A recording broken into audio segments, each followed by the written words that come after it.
Hello ladies and gentlemen, and welcome to the OI review, the tier 6 Japanese heavy tank. So, I skipped my way through tier 6 with the free XP, so I haven't played any of the lower tiers. I don't really plan to do so either. I don't really give a shit, and I don't really like to play the lower tiers. Another thing to note is that, in my opinion, this grind is a complete waste of everybody's time, so I would not recommend you to go and play this. Then again, I'll try to be as objective as I can reviewing these tanks anyways. So, the OI tier 6 heavy tank. Let's look into the armor. You have 150 pretty much on every flat surface on this tank apart from the side armor. Doesn't really have any real weak spots to really talk about. If you have more than 150 pen, everything that's flat is gonna be an easy pen for you. And if you don't, then well, fuck you. You can always, most of the time, you can catch players out with tiniest shots in the world. Like, as you can see, you don't really have to angle this at all. You can shoot it pretty much in any angle, as you can see. As long as you hit it reasonably well, there's not gonna be anything this thing do. And frontally, if you have no other choice, then this is a tiny weak spot on both sides as well. You shoot the one that you can hit better. As it goes for actually driving this, it is a bit annoying, especially when there's RD in the game. As you can see, the top armor on this is rather weak, and it is extremely wide. This tank is monstrous wide. It's wider than any other Japanese heavy tank at higher tiers, so this is enormously big, and it's gonna get RD'd and penned every fucking time. Also, the splash actually does quite a lot of damage to this, as a lot of the armor, like the side armor, is 30, and that really doesn't absorb the splash all that well. That being said, this is pretty much all that I needed to say about the armor. We're gonna look into one more thing here before we go anywhere. Gun depression, because of the weird ass sides that this tank has, the gun depression to the front is much better, and the gun depression to the side isn't that good, so keep that in mind. And then you have some weird horns there in the gun depression signature as well. But yeah, to the front of this tank is where the gun depression is at. It's 10 at the front, 9 to a bit to the sides, and 6 with the rest of the tank. With that being said, let's go into the replay. So here's the game. It's Malinovka. We are top tier, and everybody's a bad player. So here's a quick disclaimer for this tank. It is going to be much easier to ace this shit when you're in the games with no RD, when you're in the games against bad players, and when you're top tier, obviously. So here's one of those kind of games. But this tank isn't all bad when it comes to being bottom tier, as the gun I am using on this is the 15 centimeter, or whatever the fuck it even is, 14 centimeter derp gun. So before we go into the game itself, let's look at the stats real quick. So you have 970 hit points, which is way above everything else at the tier. Speed limit 29.4 forwards. You're not really gonna reach it on flat. It's not really gonna go that fast unless you're like driving forever. 10 kilometers backwards, which is also quite generous for how fucking slow this thing is. The full load limit is 155 tons. So whenever you can ram somebody, sure, go for it. But you're probably too slow, and it's gonna just run away driving backwards.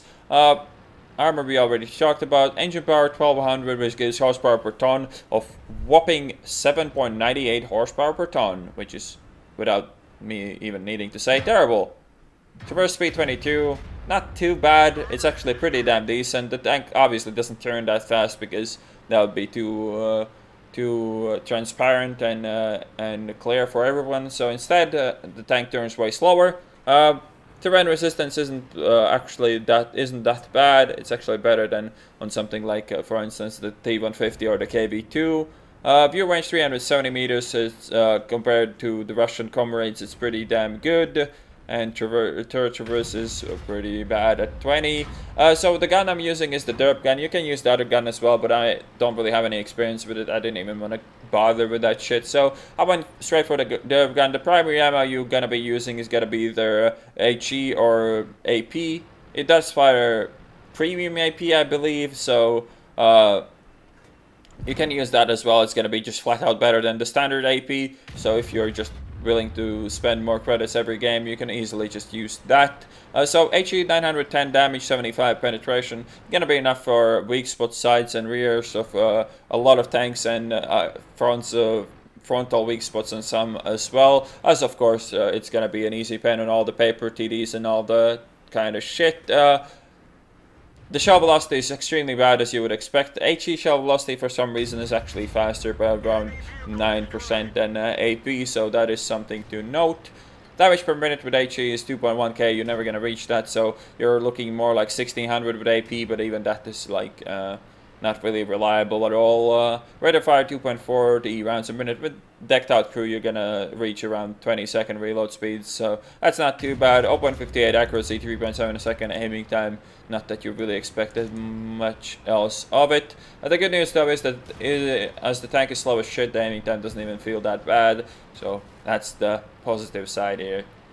And apologize, the premium ammo obviously is heat, as you can see it on the bottom. It doesn't really change much. The penetration on heat is 150, so it's pretty bad heat shell. I mean, it's still probably better than the AP most of the time, but that is something to note, that it's not good at shooting people in the tracks. So if you're going for the flanking shots, unless you're shooting Germans, you probably should load that AP instead of the heat shell. So from first look, this tank looks ridiculous, and well, yeah, it looks ridiculous. There's nothing really else to say about it. It really does look ridiculous. It's actually not as bad as I would have thought it would be. This gun is actually extremely powerful at the tier, and the amount of terrible, idiotic players you meet at these tiers that you can just literally fucking walk over with this is too damn high, and you can just feed on a lot of bad players a lot of the time, which makes this tank actually above average. The stats I acquired in these tanks for tier 6 and tier 8 were pretty high. Like, the average damage in this is much higher than I've achieved in most other tier 6 heavy tanks. Only the recent ones that I played stand close to that, with that being really the T150, which is probably the closest comparison to this, even though like it plays nothing like this. Obviously, this is just unique in its own way. It is like a Tiger times 2 put together with a fucking KV2 derp gun. And when we talk to the gun is actually also better than you would think. It actually isn't like the KV2 derp gun. It feels a bit more civilized. I mean, you usually hit what, well, it's not like you usually hit what you're aiming at, but it's not the KV2 levels of aiming for 3 days and then still having half of the enemy tank only in your reticle. This is pretty damn decent at the aiming, even though, as I said, that's just because this tank is so fucking slow that there's not really much you need to be aiming for after you stop. And now, obviously, I started with with AP. I did pen the ARL with that, so that wasn't a complete waste of time, but we switched to HE obviously now as we are shooting another OI. In these kind of fights you always want to switch to HE as fast as you can. It's gonna do some damage, it's not gonna be a lot, but it's still better than bouncing off AP or heat. With heat you need to roll really lucky to pen him, and with AP you don't even stand the chance unless you have a direct shot into the side. Even the shots on the rear of the OI will not do anything, as the rear armor is actually better, or really close to the frontal.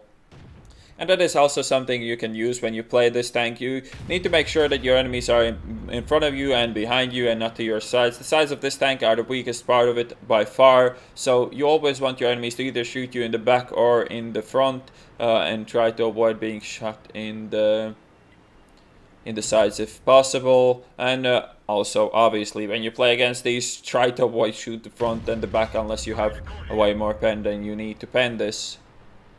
As for the equipment, it's pretty straightforward for a tank like this. Rammer, you can't mount bird stabs, so gun length, drive, and ventilation. You can like use some optical devices, but I really can't be bothered. And as you can see, the gameplay of this is not the most exciting. In this game I made the deliberate choice to not drive around the map because this tank is slow as shit, and instead just sit in the corner and let my enemies come at me and deal with them that way. And so far it's working out for me. My team would probably disagree that it's working out well for me, but you know, nothing I can really do about my team just dying off like flies all over the map. On most maps, however, when you're top tier, you want to reach your enemies as soon as you can and position your tank in positions that will allow you to meet the enemy team as soon as possible. Obviously, don't cross the field on Malinovka and shit like that, but on maps that allow you to have like a shortcut to the enemy team, then you should probably take it. You should try to though avoid the dodgy shortcuts to the flanks, because more often than not you're gonna get spotted in the open, caught out and fucked. Also, when there's arty in the game, you kind of have to avoid playing the game in general, just because the second arty shoots this thing, it dies. No matter what the matchmaking, arty's primary target is going to be this terrible tank as... well, terrible tank. It's gonna be this tank as soon as they see you, and they're never gonna miss because this is slow and it's massive. It's ridiculously big, this tank. You get to shoot the KB-85 with the derp gun. Didn't do enough damage to kill him. Pretty poor damage roll there, actually, and now the Leopard was... yeah, I don't know what he was trying to do there, but whatever it was, we are not even in that bad of a spot now. 10 against 13, still 5 enemies to go. As long as this Cromwell stays alive for at least another kill, we should be fine here. And the only real threatening tank in the enemy team is that KV2. Obviously the Wolverine also being a factor that I should account for, as he does have... the penetration with the Top Gun to lay some hurt on me. Sadly, the Cromwell dies to the Wolverine, so I'm now 1 against 5. Still, 2 of them doesn't even count, because those tanks, I don't even know if they can pen me sideways on, and they definitely cannot pen me frontally. The worst they could do is track me, but as long as they're not very good at this game, I should be fine here. Still sticking with HE here, as I don't really need to shoot anybody else but the tanks on either super low health or... things that I can just pen. That was a lucky shot, but I did need to get lucky in this game to win it, so I went for the lucky peek. If I missed that shutter spray, probably would have been over already, but I didn't, so we're still going. And talking about ramming, I'll kind of see what I'm talking about when I said that this tank is too fucking slow to ram anything. This is not a ram, this is a boop, and it barely does anything, and I just should have given up on this little shit a while ago, but I do kill him. Take a KV2 shot in return. If a KV2 aims his shot well and has a good angle on me, he can actually pen me, so that was really reckless and could have fucked me up big time. But now, I know that that fucking Covenanter is never going to do any damage, so I'm just going to load AP here, as the KV2 is a one-shot for this gun, and look for that one shot that will pen. I need to get either his side or...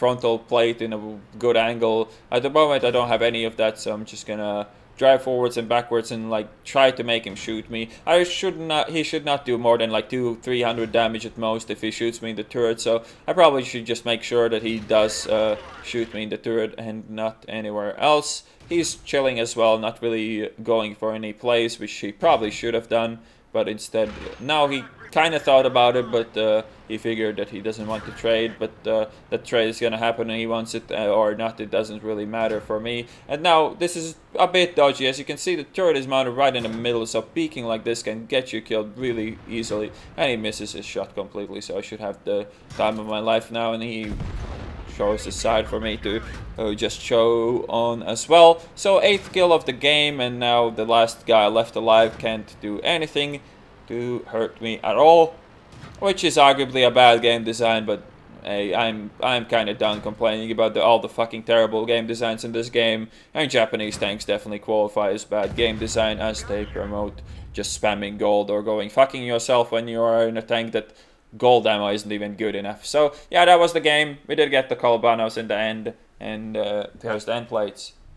So Ace Tanker, Colabanos, Redley Walters, Steel Wall, that's cool-headed, high caliber, and Top Gun, all at the same time. 3.6k damage done, 170 assisted. Pretty deliberate play by me to go into that corner, because it felt quite obvious that nobody really is going to be able to do shit against me unless my team dies horribly. They kind of died horribly, but they did enough for me to not get fucked right at the end there. So we do manage to pick up all their team pretty much, and end up with 1711 base experience.